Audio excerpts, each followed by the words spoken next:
And we're back. We Got are our back. got our good buddy Chris Conrad. See you, John. We go way back. Long time. So 30-something years. yeah, go to Bay Glen days. Michael Conrad, your brother, younger brother. That's right. He and I were best friends growing up, and then of course he had to move away. And what was it? When did y'all move to Friendswood? Would you say what year was that? 93? Somewhere around there. 93, 94. Yeah, and I remember getting picked on a lot by you and your friends. Oh, that's what we did, man. But it was the good old days. You know, it was more of a raw thing where we'd go out there and play some football, baseball, run the streets, get on the bikes. Yeah, back in the All of days that. when Just these things didn't exist. Didn't exist. Yeah, we just watched Rambo and try to reenact those things, those good old 80 films. That's 80s right. Films and all that, yeah. So we're here in Friendswood, Texas, with Chris Conrad, owner proprietor of Republic Boot Company. Yeah. And when I started reconnecting with some friends over the past few years, I saw Republic Boot Company. I'm like, whoa, that's cool. Mm-hmm. And then I seen some posts you've done on Instagram and Facebook, and I'm like, huh, I need to investigate this a little more. So it kind of brings me to my point. I bought my first pair of boots. These bad boys. I bought these off of Craigslist. Yeah. They were brand new, Okay. and I knew nothing about boots. This is like 5 years ago. Okay. And so I bought them. I'm like, hey, ostrich skin, that's cool. And it's Texas. I'm a sales guy, and people like Gotta boots. have boots in Texas, man. Yeah, but I know nothing. And so I've resold these once already. And then I called up Michael Conrad probably a year or two ago, and I got this scuff right here. I was like, hey, man, can that be fixed? Uh-huh. He's Oh, like, wow. he said, yeah, but he said it's not going to look good ever. He said, you really need to do is just get some real boots Yeah. and talk to my brother. Mm-hmm. I was like, all right. So fast forward, came down and visited and said, hey, Chris, let's do this. You're like, hold on, let me get my little piece of paper and open up a manila folder. Yeah, get all the tracings, get all the details down. Yeah, he traced it out my foot. I stood up on it, and you did some weird things, and I'm like, all right, okay, cool. And then you started talking about design, and I know nothing. I just saw the pictures on Instagram, and what I really wanted you to do is just share with the folks a little bit about what Republic Boot Company is, how you got into the business, and then we'll talk about the actual boots that you made for me. Yeah, man. I mean, it's a long, kind of complicated story, so I can try to weave you through it. I mean, so you talked about kind of back in the day in the 90s, when I first come to Friendswood, and one of the things that I was fortunate enough to do was become an ambassador, student ambassador to Russia back in '93. Really? Yeah, I don't even know if you know some of this backstory stuff. Uh-uh. Yeah, so I'm not really sure how I got into it, but I had to go through a number of interviews with the government and things, and I went. This was dangerous. I mean, the USSR fell in '91, and I went there in '93, and it was still you got a lot of stuff going on there with still tanks. So I got a lot of wind here. Cross your fingers, folks. We're about to see if this all holds up. I know.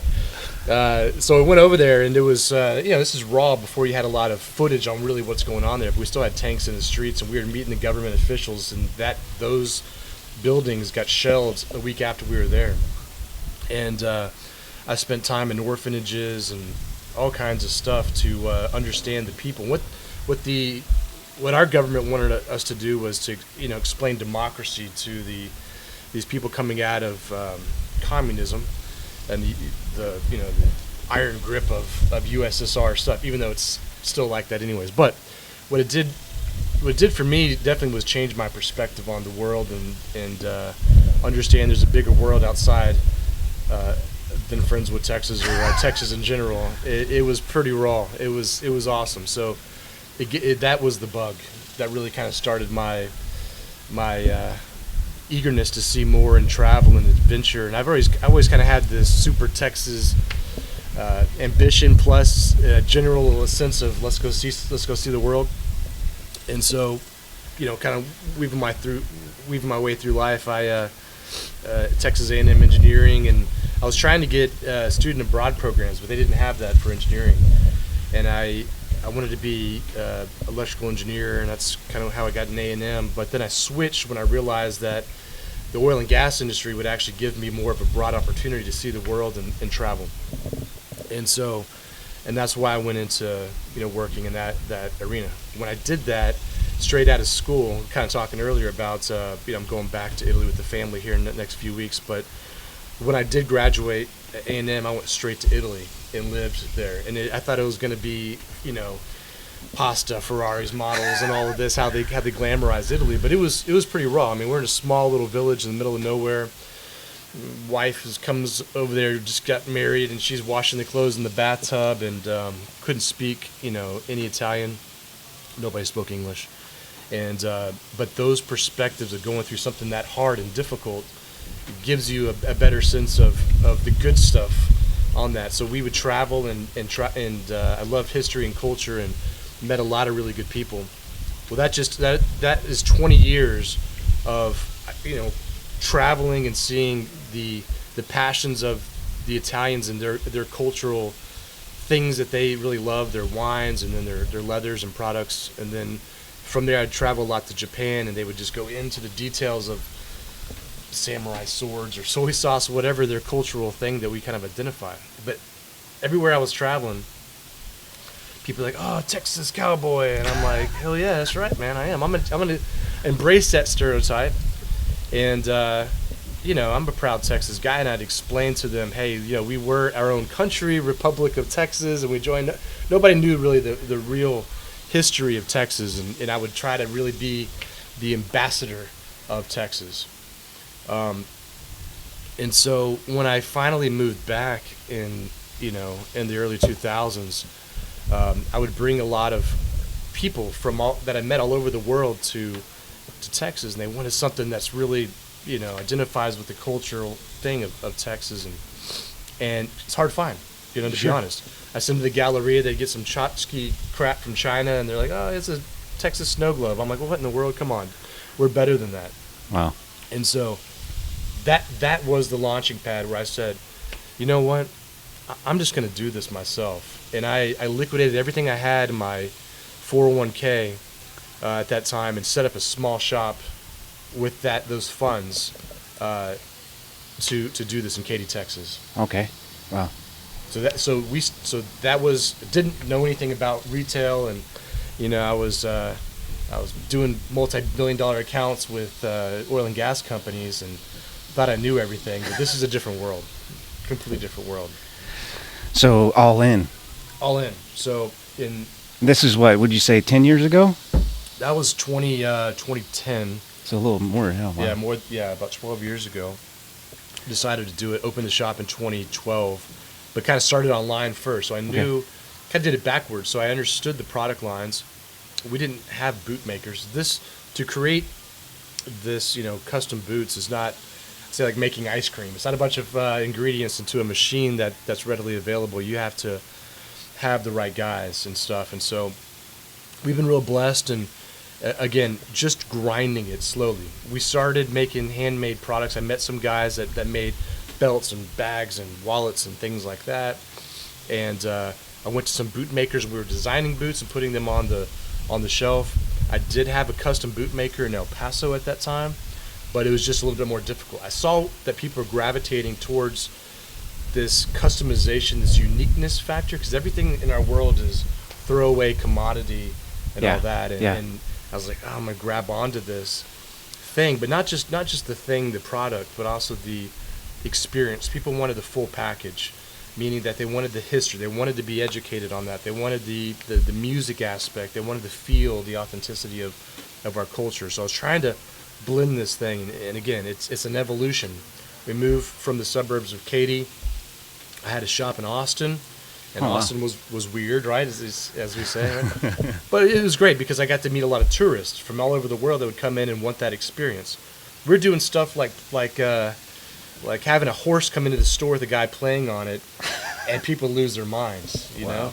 So that was the extreme. So we had like small town homemade stuff, to the extreme there, and then Austin, we lost the place because it was, hey, this is a great spot, let's demolish it and build something else. And so then we moved to a bigger shop in Houston, and then realized that we didn't want to be full retail. We wanted to be focusing on the custom side of boots. We went small in River Oaks, and this new shop we just opened up we call it the Goldilocks. It's just right. It's not too big, not too small, not too hot, not too cold. It's just right, and that is quaint enough to have the custom boot making, along with the live music. We can hold about 50 people in a event space, and it's nice too. It's got the retail aspect of it. So that's just long story of the evolution of why and kind of where we are today. I'm interested with your new store. I got to tour it. Yeah, early days, that's right. I made a little video of it just for fun. Mike gave me the combo, and I got to see it not finished. But it is a cool little store. Is it? On my way down here, I'm like, I wonder if it's even open. I mean, Memorial Day, do they have hours? And I went to the website. But how does it work? Is it a 9 to 5 store? Is it an appointment only, or is it only open certain days? What's the format there? Yeah, it's a good question. I mean, we've been kind of playing with it because we're in the Heights of Houston, which was the original suburb right outside of downtown Houston, and my family was actually one of the first people to be there in like the late 1800s, and so it's really kind of a cool eclectic area. So we're trying to feel out the area a little bit. But to answer your question specifically, yeah, we're open from 10 to 6 during the week. Okay. A little bit later till to 7, Thursdays and Fridays. But on the weekend, we go from 11 to 4. Okay. And Sundays is by appointment only. Got it. But beyond that, we're still open in general for private parties because we realize that people love the space. They want to do a lot of corporate things. Sure. So even in the evenings, we'll stay open and do like. Again, we have a stage in there, so we can get the Kragers, the Fowlers in there, and jam out on a private kind of party, unique event, custom boot fittings, and all that. So it's fun. It is a cool place. I love a lot of the. You had a coyote drinking a bottle of beer. You had the Astro player. Altuve. Well, Bregman, yeah. I mean, just some really cool memorabilia. You got a Texas Longhorn in there, I believe. No. We got a lot of stuff now. I hadn't been in there, so... So initially we had the Longhorn, but we were blessed enough to have a good buddy, Bear Chase is his name. Yeah? And he's just a good ambassador for us. He's actually up in the Northeast, but he's part of he's part of the Republic of Texas up in the North. He bequeathed his entire collection. He's one of the top air gun hunters in the world, and so he's got these beautiful animals, red stags and elk, and this gigantic Watusi that we have, ethically taken, all these animals, and but we have them all over the store. So it gives that kind of warm feel of kind of a lodge. Yeah. And just it's the place that doesn't feel retail-y, right? Yeah, 100%. It's just a good place to hang out and enjoy yourself. And if you buy something, you buy something. Yeah. It's almost like a museum. It does not feel like a retail place at all. And it's just a lot of history, a lot of neat stuff in there. And we'll get on to talking to the boots here in a second. I want to double check something here. Go. I want to make sure it's not. Yeah. Stop recording on me.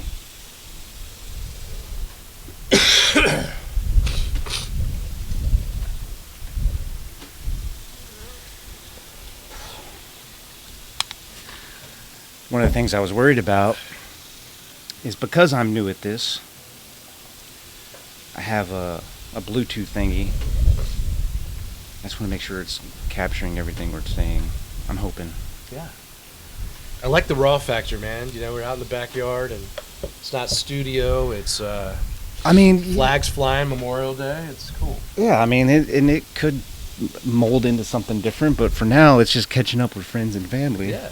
And so I guess let's talk about the boots. Let's go into what type of hide it is, and just whatever you're.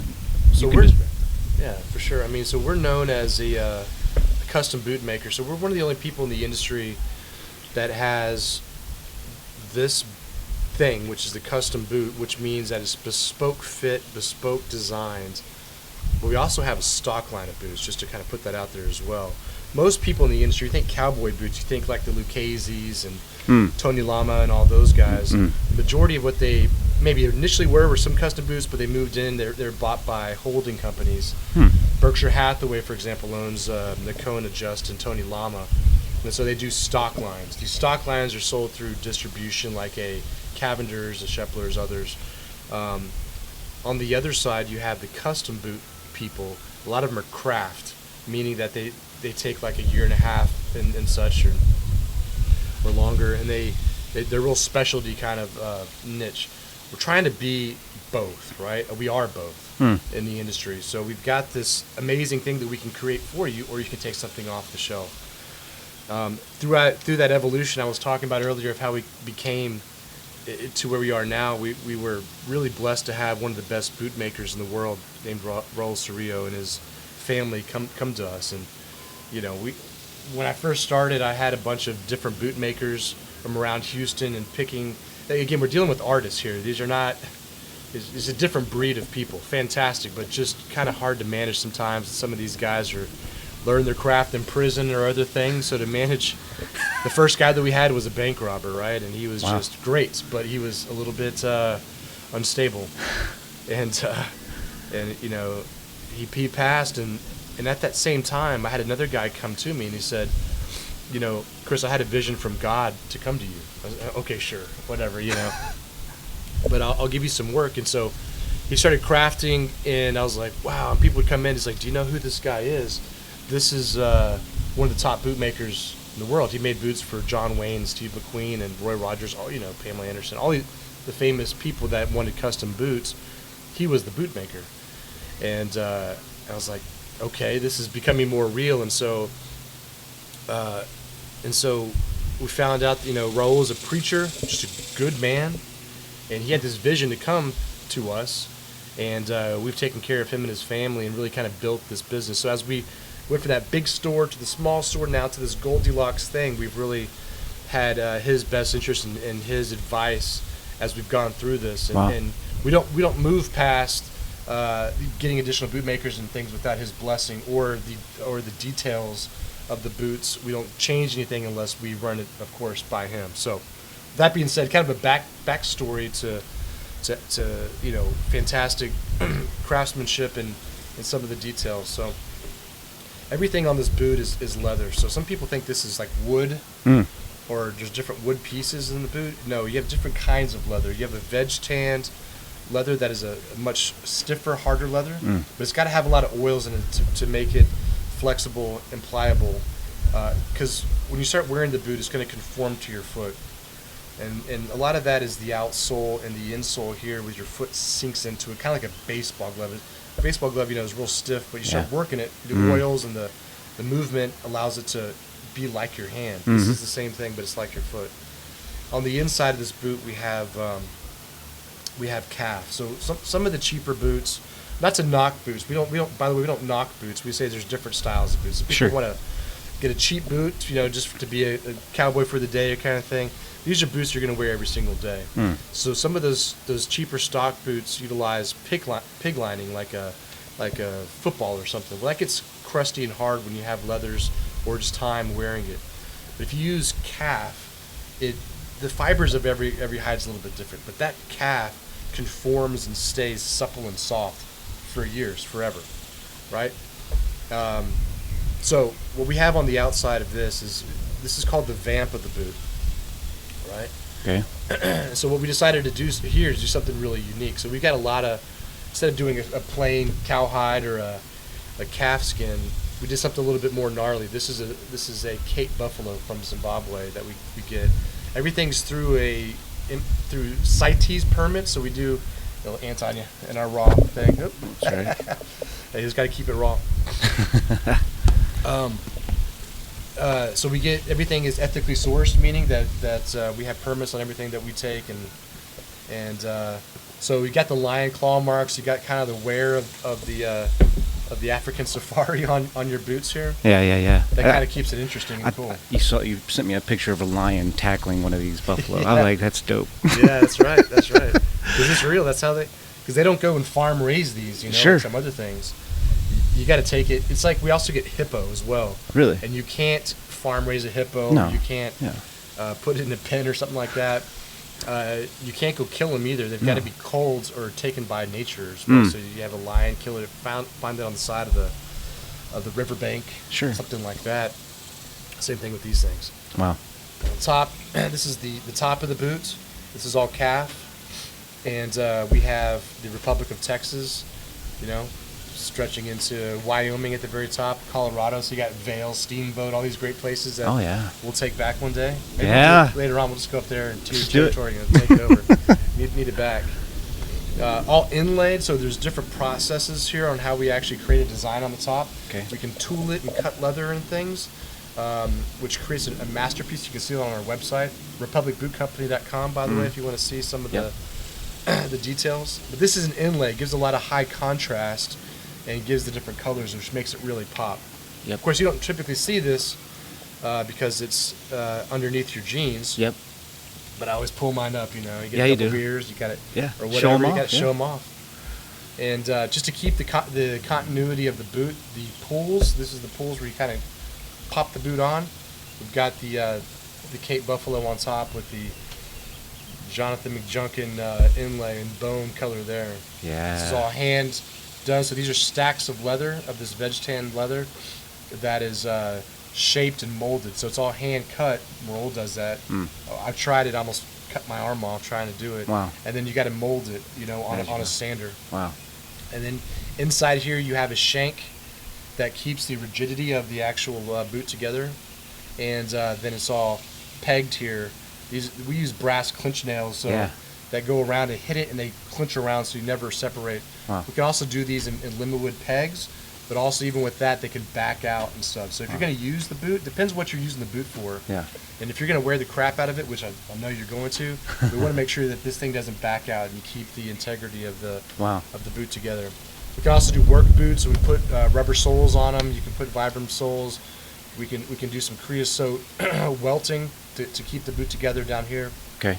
To keep it more and more waterproof, but this boot will be last forever. It's everything inside of it's leather as well, so it'll breathe and conform to you. I was watching a video. Correct me if I'm wrong. He was lighting it on fire. Is that to maybe what's that process where he lights it on fire? What was that about? Yeah, that's a good question, because inside of the toe we want to keep this nice and hard. Okay. And we can get the hardness of the boot and some of these things through the veg tan process of the outsole leathers and the heels, but the toe piece needs to stay very rigid to keep that shape of your toe. So we put a type of chemical on it, onto the leather, and when you activate it through fire, it actually hardens up. No way. Yeah. So that's what makes that piece right there very hard. So it's all hand cut and hand shaped, but that the activation through fire gives it almost like a rock hard amazing feel. And you can add more and more and actually make it like a composite safety toe as well. Yeah, but for the work boots, but I do. In any case, it's still pretty dang hard. I'm impressed. Harder than you'd find just with a normal piece of leather. Well, let's talk about this. It being an art piece, I can see that. Yeah. Start to finish. I mean, how long does it take to make a pair of boots like this? Our backlog right now is 6 months, but that's just us going through the orders, because we don't have, again, the making ice cream analogy. No. It's hard to find the right craftsman, so we're all about the quality aspect. So we have our few boot makers, 5 guys really kind of working through this process. Okay. And everybody does a bit different step. We have a guy, Hobby, that does the master stitching and inlay. Because these aren't just pieces of leather laid in there, they're skived down, meaning that you have to cut the ends really thin to ensure that the transition when you stitch together is not stacks of leather put on top of each other. Okay. So that process is one guy doing this, putting all this together, and I have another guy that's putting the bottoms together. That process is about 2 weeks. Okay. To make the top and to pull the boot together. And then we have to do a finishing detail. So it depends on the intricate details of this artwork. Okay. It could take us, 3+ weeks to make the boot from start to finish. But wow. There's a lot of hours that go into actually making the boot. I can imagine. Well, Moving forward, I guess the other question I would have is besides boots, you have other. I saw hat wear. Do y'all make hats in this place? Yeah. And Yeah, our main focus is leather product for Okay. sure. It's the boots, bags, and belts. Hmm. So we have all handmade in Texas belts as well. Nice. And our bags are incredible. I saw a couple pictures of those on Instagram. Very Yeah, cool very neat. bags that we have. Our hat side, yeah, we make custom hats, and we're getting more into. You come in the store and you can get it immediately, as opposed to waiting a few months for hats. But yeah, we try to be unique, custom stuff. You can get your full line of stuff. I just got jeans in. I try not to be everything. I don't want to be like a big retail. You can get it's not like a Buc-ee's or anything like that. But Sure. yeah, this is all.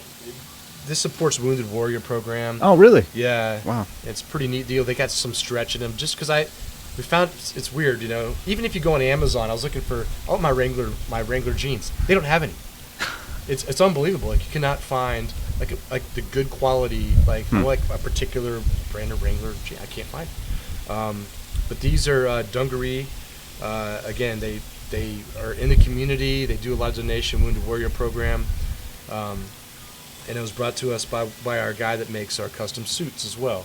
Oh, wow. So we make awesome suits. Steve Springer with Blue Refined Menswear. Okay. He's a veteran as well, and just in those worlds, he's like, we need a good, because there's a lot of folks that want the outfit. They want the boots, but they also want to have Texas kind of uniform is the boots, a nice pair of jeans, and a jacket, like a nice sport coat, right? And you got your hat. That's kind of the look, and people want that. So we can kind of outfit you start to finish with all that. Okay. I can dig it. I can dig it a lot. So I guess the other question, or maybe not a question, but comment I would say is, we live in a day and age where, you can go on Amazon, order just about anything you want. But if you want something that's quality, it's going to last a long time. Something maybe you can pass down to generation. I think Republic Boot Company's got it going on. You can certainly do that. So I guess we'll close with this. I do want to see your boot shop. Yeah. You're going to be leaving us again.